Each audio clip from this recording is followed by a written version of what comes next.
আপনাদের রাজমন্ত্রী কবর রায় রামানন্দ সংবাদ সম্পর্কে শুনিয়েছিলাম।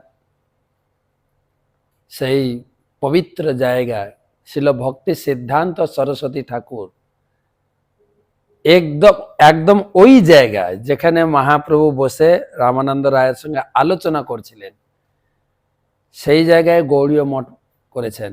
ওই জায়গা তিনি সংগ্রহ করে বিশাল মঠ বানিয়েছেন। শ্রী শ্রী রাধা মদন মোহন গৌরাঙ্গ মহাপ্রভু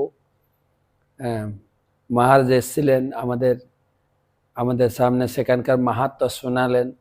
বিশাল মঠ, অনেক বড় জায়গা নিয়ে, গোশালা আদি অনেক কিছু রয়েছে। এবং বললেন যে সাধারণত এখানে এই দক্ষিণ ভারতে যত বেল গাছ আছে না, বেল সব তিতো, কেউ খায় না। তো আমরা সেই বেলপুকুর থেকে, নবদ্বীপ বেলপুকুর থেকে এনে বেল গাছ লাগিয়েছি। এই বেল খুব মিষ্টি, কেননা মহাপ্রভু এখানে 10 দিন ভাগবত কথা শুনেছিলেন রামানন্দ রায়ের কাছ থেকে। রামানন্দ রায় হচ্ছেন বিশাখা দেবী, আর মহাপ্রভু হচ্ছেন রাধা কৃষ্ণের মিলিত রূপ। কত গভীর তত্ত্ব, 10 দিন গোদাবরীর তীরে বসে। এবং শুধু তাই না, চৈতন্য চরিতামৃতে কৃষ্ণদাস কবির গোস্বামী লিখলেন, নবদ্বীপে যে শক্তি না কইল প্রকাশে, সে শক্তি প্রকাশে নিস্তারিল দক্ষিণ দেশে। মহাপ্রভু এসেছিলেন নাম প্রেম প্রচার করার জন্য, নবদ্বীপে তো কিছুই করলেন না।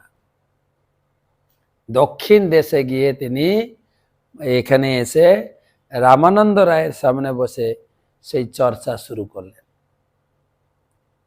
তো সেই পবিত্র জায়গায় আমরা স্নান, দর্শন এবং পুরো চৈতন্য চরিতামৃতের সেই 8ম অধ্যায় 8ম পরিচ্ছেদ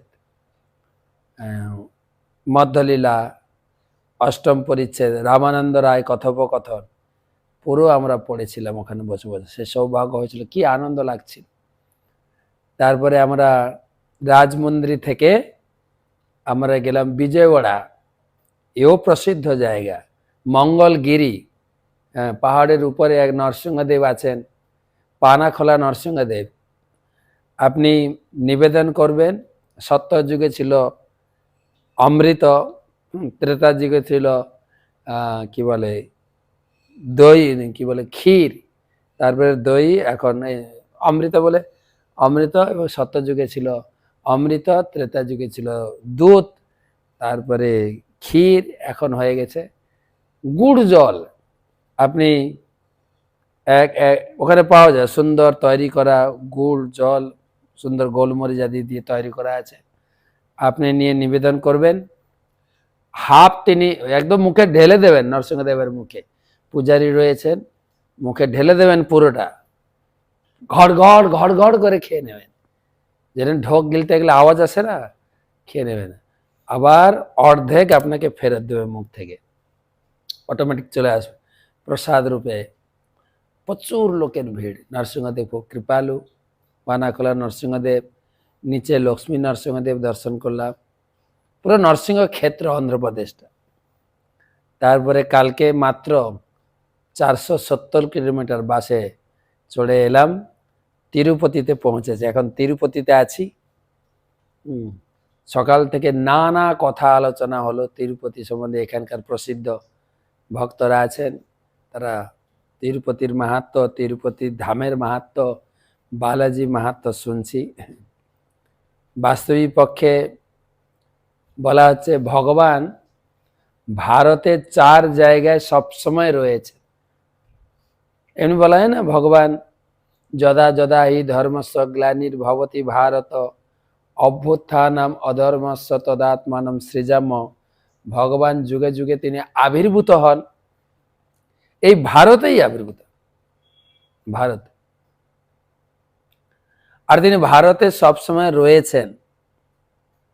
ভারতে তিনি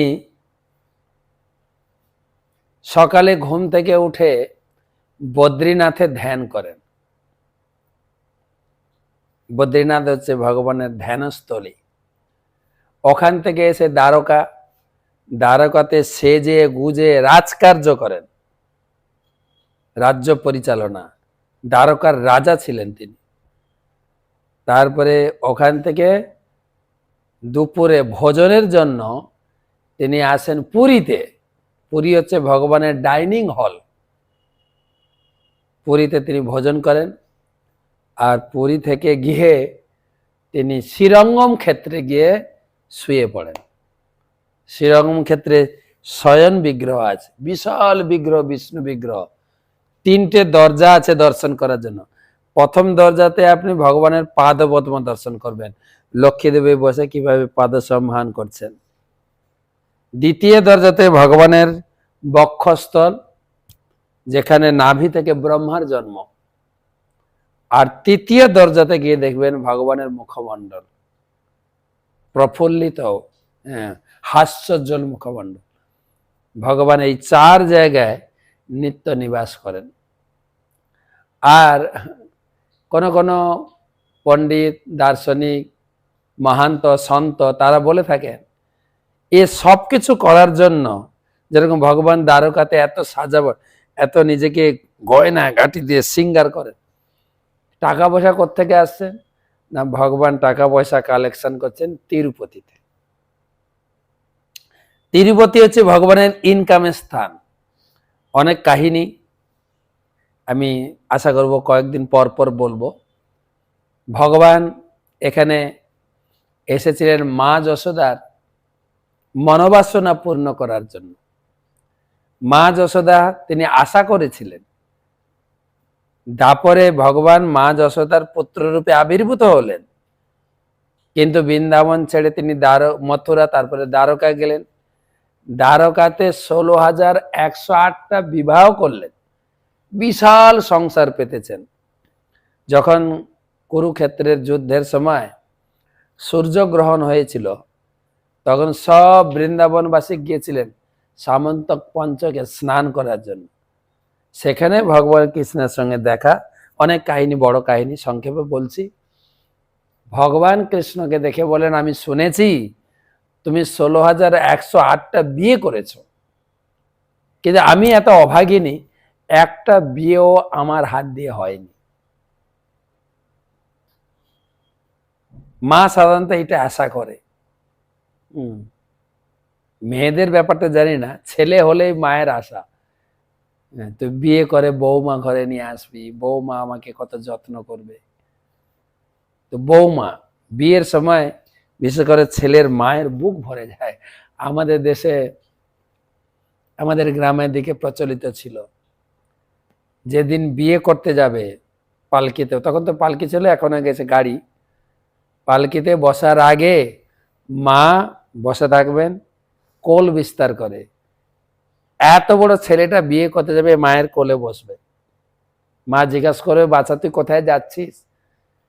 না তোমার জন্য দাসী আনতে যাচ্ছি।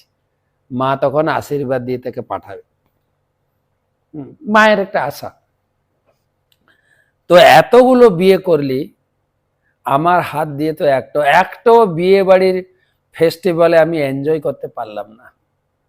হ্যাঁ, মা থাকে না, একটা হচ্ছে বিয়ে করতে যাবে, বিয়ে করতে যাওয়ার পরে মা অপেক্ষা করে বসে থাকবে, বৌমা আসবে, বৌমাকে বরণ করবে, এসো মা লক্ষ্মী বসো ঘরে, আমারে ঘরে থাকো আলো করে, বৌমাকে বরণ করবেন, সেই অপেক্ষায় বসে থাকে।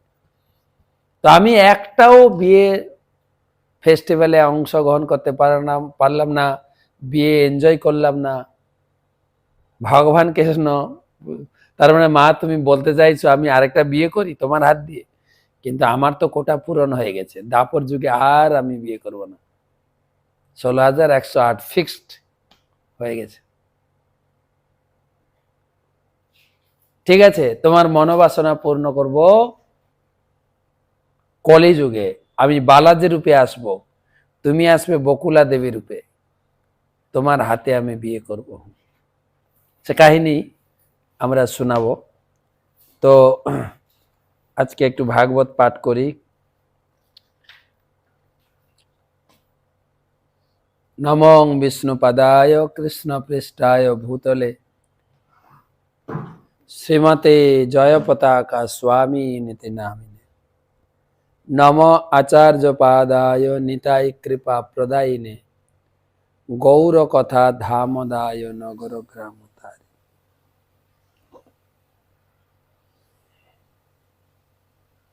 তমাদিদেবম করুণানিধানম তমালবর্ণম সুহিতাবতারম अपार संसार समुद्र सेतुम भजामहे भागवत स्वरूपम। ग्रंथराज श्रीमद् भागवत महापुराण षष्ठ स्कंद सप्तम अध्याय त्रयोदश श्लोक থেকে আলোচনা করব। খুব ইন্টারেস্টিং আলোচনা। দেবরাজ ইন্দ্র গুরুদেবের চরণে অপরাধ করেছেন। গুরুদেব সভা ত্যাগ করে চলে গেছেন। ইন্দ্র অনুভব করে সবার সামনে নিজেকে ধিক্কার প্রদান করছেন। দেখেন, ভাগবতম কোন উপদেশমূলক গ্রন্থ নয়। ভাগবত অনুভব শেয়ার করছেন। ইন্দ্র কাউকে ধিক্কার দিচ্ছেন না, নিজেকে ধিক্কার দিচ্ছেন। আমাকে ধিক, গুরুদেব এই সভাতে এসেছিলেন, আমি তাকে সম্মান আতিথেয়তা করতে পারিনি। এখন গুরুদেবের মহিমা গাইবেন। আমাকে ধিক, আমার এই ঐশ্বর্যকে ধিক, রাজপদে অহংকারকে ধিক। নিজ নিজ অনুভব ভাগবতমে শেয়ার করেছে, যাতে তার অনুভব শুনে আমি শিক্ষা পেয়ে যাই। একটা আছে কিন্তু, কেউ দেখে শিখে, কেউ শুনে শিখে, কেউ ঠেকে শিখে। ঠেকে মানে ঠকে, ঠকে, ওটাকে ঠেকে বলে। তা আমরা এখান থেকে শিক্ষা পেতে পারি। আমরা আমাদের গুরুদেবকে এবং গুরুজনদের সঙ্গে ব্যবহারের সময় কতটা সতর্ক থাকা উচিত। খুব সুন্দর শিক্ষা। ইন্দ্রদেব কাউকে উপদেশ দিচ্ছেন না, ইন্দ্রদেব নিজের অনুভব শেয়ার করেছেন। আমি কি বড় ভুল করলাম, এরকম ভুল যেন কেউ না করে। আমি এখন যাব গুরুদেবের চরণ ধরে মাথা ঠুকিয়ে বারবার ক্ষমা ভিক্ষা করব। সবার সামনে বলছেন, এমন না কখনো কখনো আমরা ভুল করি, লুকিয়ে গিয়ে ক্ষমা চেয়ে আসি। এই আমার যে এই ভুলটা যেন কেউ না জানে, প্লিজ কাউকে বলবেন না, আপনার চরণে ক্ষমা চাইছি না। ভুল হয়েছে সবার সামনে, ক্ষমা চাইতে হবে সবার সামনে। সবাই তো দেখেছে, তো গুরুদেব এসেছিলেন, ইন্দ্র উঠে তাকে সম্মান জানাননি, স্বাগত জানাননি, সবাই দেখেছেন। লুকিয়ে লুকিয়ে ক্ষমা চেয়ে আসবেন না তো। তাই তিনি সবার সামনে বলছেন, আমার এই ইন্দ্র পদকে আমি ধিক্কার করি, যেখানে আমি গুরুদেবকে অসম্মান করেছি। এইরকম ভুল যেন কেউ না করে। জপারমেষ্টম ধৃষ্ণম অধিতিষ্ঠন্ন কাঞ্চন পত্তুত্তিষ্ঠিদিতি ব্রূয়ু ধর্মম তেন পরম বিদু। জ পারমেষ্টম ধৃষ্ণম অধিষ্ঠিতন অধিতিষ্ঠন্ন কাঞ্চন পত্তুত্তিষ্ঠেদিতি ব্রূয়ু ধর্মম তেন পরম বিদু। অনুবাদ: কেউ যদি বলে রাজ সিংহাসনে উপবিষ্ট ব্যক্তিকে অন্য রাজা অথবা ব্রাহ্মণকে শ্রদ্ধা প্রদর্শন করবার জন্য সিংহাসন থেকে উঠে দাঁড়াতে হবে না, বুঝতে হবে সেই ব্যক্তি ধর্মের নীতি সম্বন্ধে সম্পূর্ণ অজ্ঞ, কিছুই জানে না ধর্ম। কেউ যদি মনে করে আমি রাজা, সবাই আমার প্রজা, সবাই আসবে, আমাকে সম্মান করবে, আমাকে উঠে কাউকে সম্মান করতে হবে না। ইন্দ্র বলছেন, এইরকম আমার মতো মূর্খ ব্যক্তি যেন কেউ না হয়। ধর্মতত্ত্ব হচ্ছে, গুরুজন যখন আসবেন সিংহাসন থেকে উঠে তাকে সম্মান জানাতে হবে। এখানে বিশ্বনাথ চক্রবর্তী ঠাকুর তিনি মন্তব্য করেছেন যে যখন কোনো রাজা বা রাষ্ট্রপতি তার সিংহাসনে আসীন থাকেন, তখন তাকে সেই সভায় আগত প্রতিটি ব্যক্তিকে সম্মান প্রদর্শন করতে হয় না। কিন্তু যখন ব্রাহ্মণ, গুরুদেব অথবা বৈষ্ণব আসবে, সিংহাসন থেকে উঠে তাকে সম্মান করতে হবে। এটা যদি সে না করে, তাহলে তাকে ধর্ম থেকে বিচ্যুত করা হয়। ভগবান শ্রীকৃষ্ণ, প্রভুপাদ বলছেন, ভগবান শ্রীকৃষ্ণ এই আচরণ প্রদর্শন করে দেখিয়েছেন। তিনি যখন দ্বারকায় ছিলেন, দ্বারকায় রাজধানীতে রাজ সিংহাসনে বসে আছে, যখন নারদ মুনি এলেন, তিনি সিংহাসন থেকে উঠে নারদ মুনিকে প্রণাম জানালেন, স্বাগত জানালেন, পাদধৌত করলেন, সিংহাসন বসিয়ে নারদ মুনিকে পূজা করলেন। দেখেন, কৃষ্ণ ভগবান, নারদ মুনি ভগবানের ভক্ত, কিন্তু যেহেতু তিনি গৃহস্থ লীলাতে ছিলেন, একজন ক্ষত্রিয় রূপে ছিলেন, সেইখানে জগৎকে শিখাতে হবে। নারদ মুনি ভগবানের পরম ভক্ত, ঋষি, তাকে তিনি সম্মান প্রদর্শন করেছেন। এটাই হচ্ছে জগতের প্রতি শিক্ষা। এটা দুটো শিক্ষা লাভ করতে হবে। একটা তো হচ্ছে গুরুদেব, ব্রাহ্মণ, বৈষ্ণব। এখন তো বিশেষ করে যারা আমরা এই বৈষ্ণব ধর্মে দীক্ষিত হয়েছি, আমাদেরও অনেক ভুল হয়ে যায়। অনুষ্ঠানের সময় কখনো কখনো আমাদের ভিক্ষা খরচে দিতে হয় গৃহে গৃহে।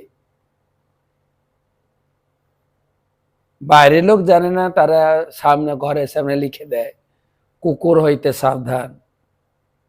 আপনি বেশিক্ষণ থাকেন না, কুকুররা আপনাকে আক্রমণ করতে, চলে যান তাড়াতাড়ি। কিন্তু ভক্তদের ক্ষেত্রেও দেখি, ঘর থেকে দরজা খুলেই না মনে হয় কেউ নেই বাড়িতে, এই প্রভুরা এসে ভিক্ষা চাইতে, খুলিস না, চুপচাপ বসে থাক, চলে যাবে ওরা।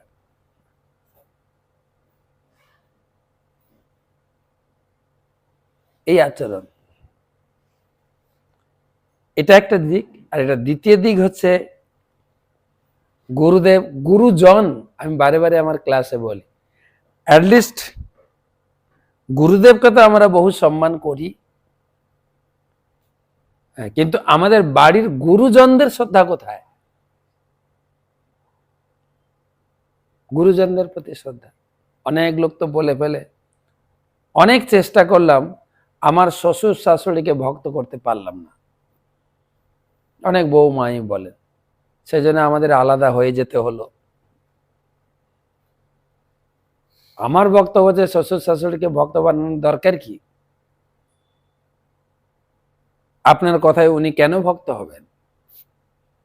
আপনি কেনই বা প্রেসার ক্রিয়েট করবেন, এত জোর করবেন? আপনার কর্তব্য হচ্ছে শ্বশুর শাশুড়ির সেবা করুন। হ্যাঁ, বর্তমান বর্তমান যে সমস্ত মেয়েদের বিয়ে হচ্ছে,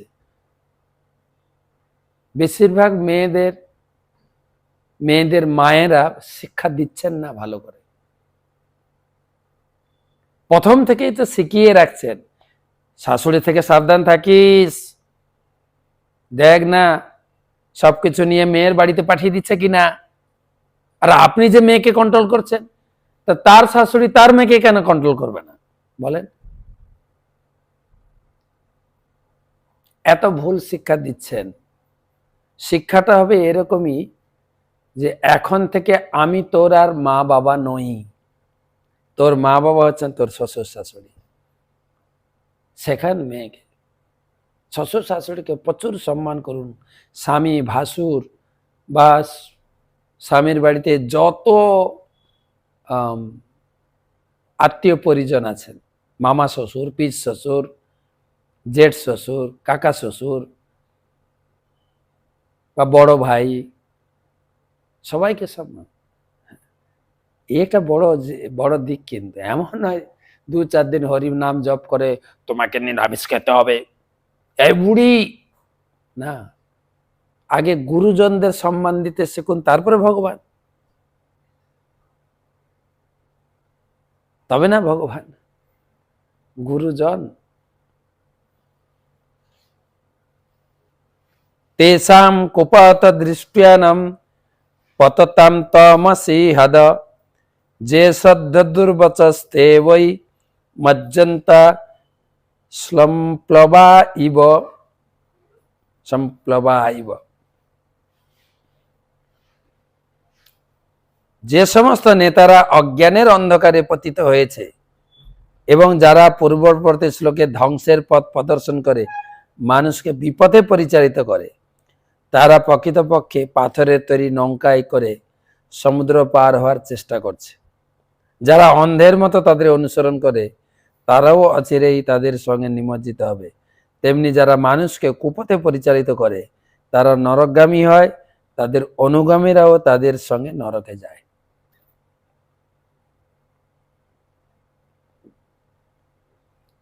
এটা এখানে আরেকটা জিনিস, বর্তমান আমাদের ভোটের দামামা বেজে গেছে। খুশির খবর না দুঃখের খবর আমি জানি না, কিন্তু প্রকাশ্যে স্টেজে যে পরিমাণে ভাষা ইউজ করছে নেতা মন্ত্রীরা, একটু সমাজের দিকে তাকিয়ে সংশোধন হওয়া দরকার। ভাষা, ওনারা যে কি করে দেশ চালাবেন না দেশকে শোষণ করবেন কে জানে, এরকম ভাষা।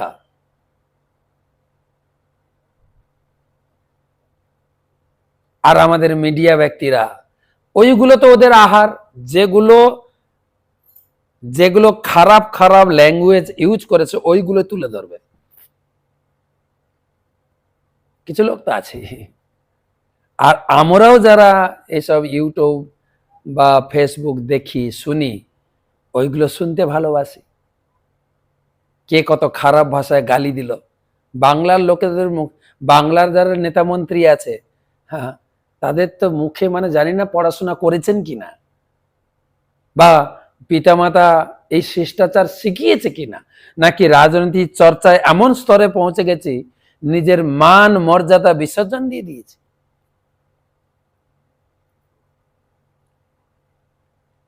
দুর্ভাগ্য আমাদের, আপনাদের মতো নেতা মন্ত্রীকে আমরা পছন্দ করেছি। ছি, গালি গালাজ, তাদেরকে লোকে কি বলে পথ প্রদর্শক বলে গ্রহণ করছে। তাদের মুখে তারা কি দেশের উপকার করবে? শুধু 5 বছর বসে লুটে পুটে খাওয়ার জন্য তাদের এই অবস্থা।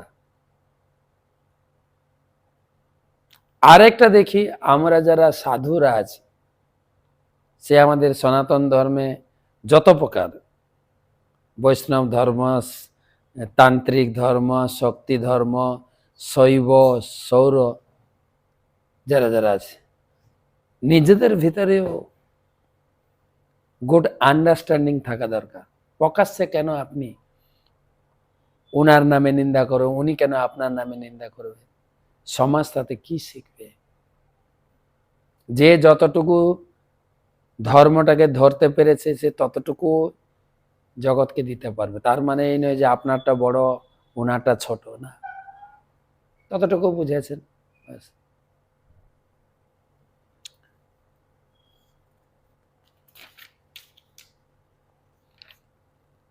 তো এই শ্লোকে বলছেন যে সমাজের নেতারা যেন সঠিকভাবে চলেন, না হলে কিন্তু এ সমাজ অধপতন তো হয়েই গেছে। বর্তমান রাজনীতি যে গলা ফাটাতে পারবে আর ভুলভাল বকতে পারবে তাকেই লোকে ভোট দিচ্ছে।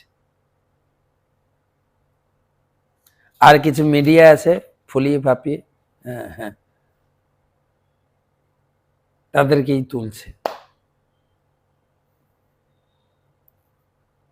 আরেকটা শ্লোক পড়ি, অথা অহম রাচার্য মগাধীশনম দ্বিজম প্রসাদয়িষ্যে নিষঠ শেষনা তৎচরণম স্পৃশন।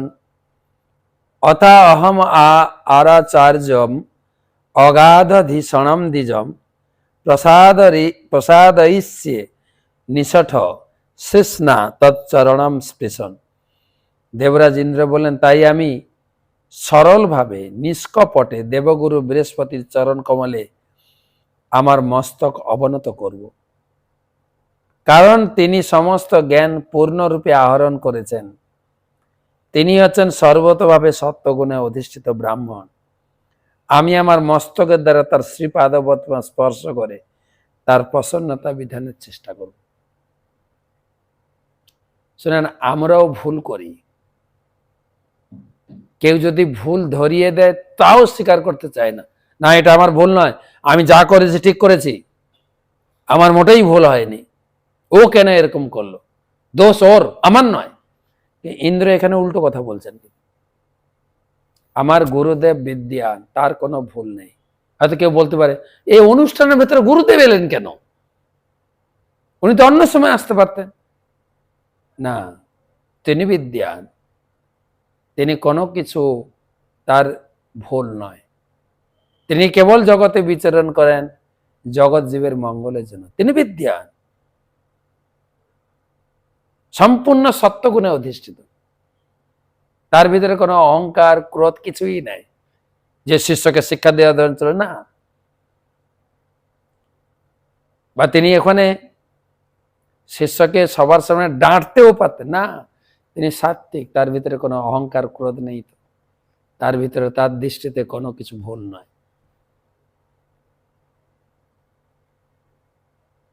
তো গুরুদেব, আমার গুরুদেব সম্পূর্ণরূপে বিদ্যা, দোষ সম্পূর্ণ আমার। আমি এখনই যাব, আপনাদের সামনে আমি ঘোষণা দিচ্ছি, আমি গিয়ে আমার গুরুদেবের চরণ জড়িয়ে ধরে বারবার মাথা ঠুকিয়ে আমি ক্ষমা চাইব, যদি তিনি আমাকে ক্ষমা করে দেন। দুটো জিনিস আছে, একটা আছে ভুল তো হয়, ভুলের সমাধান হচ্ছে ক্ষমা চাওয়া। বারবার আমরা ভুল করি, বারবার ক্ষমা চাই, তাহলে ক্ষমা হয়ে যাবে, গুরুদেব ক্ষমা করে দেবেন। আর দ্বিতীয় কথা হচ্ছে অনুশোচনা। অনুশোচনাটা হচ্ছে মহত্বপূর্ণ। ভুল ধরিয়ে দিলে স্বীকার তো করে নেওয়া উচিত, প্লাস অনুশোচনা করা উচিত। সত্যিই আমার এটা ভুল, আমার এক্ষণে গিয়ে তার চরণে ক্ষমা চাওয়া উচিত। আমি ক্লাসের শুরুতে বলেছিলাম, কিন্তু ভাগবত কোনো উপদেশ গ্রন্থ নয়। ইন্দ্র বলছেন না যে আপনার ভুল হয়েছে, আপনার গুরুদেবের চরণে যদি ভুল হয় আপনি গিয়ে ক্ষমা চাইবেন, এটা বলছেন না। কিন্তু আমার ভুল হয়েছে, আমি বিশাল ভুল করে বসেছি, আমার এই পদের অহংকার আমাকে বারবার ভুল করাচ্ছে, যার জন্য আমার মহান গুরুদেব তিনি কৃপা করার জন্য এই সভাতে এসেছিলেন, কিন্তু তাকে আমি আসন দিই নাই বসতে, আসন থেকে উঠে তাকে স্বাগত জানাইনি। নিজের অনুভব, নিজের ভুলের পরে কি প্রায়শ্চিত্ত, একদম খুঁটিয়ে খুঁটিয়ে আমাদেরকে শেখাচ্ছেন, ইন্দ্র শেখাচ্ছেন। আর ভগবান ইন্দ্রকে দিয়ে জগৎকে শেখাচ্ছেন।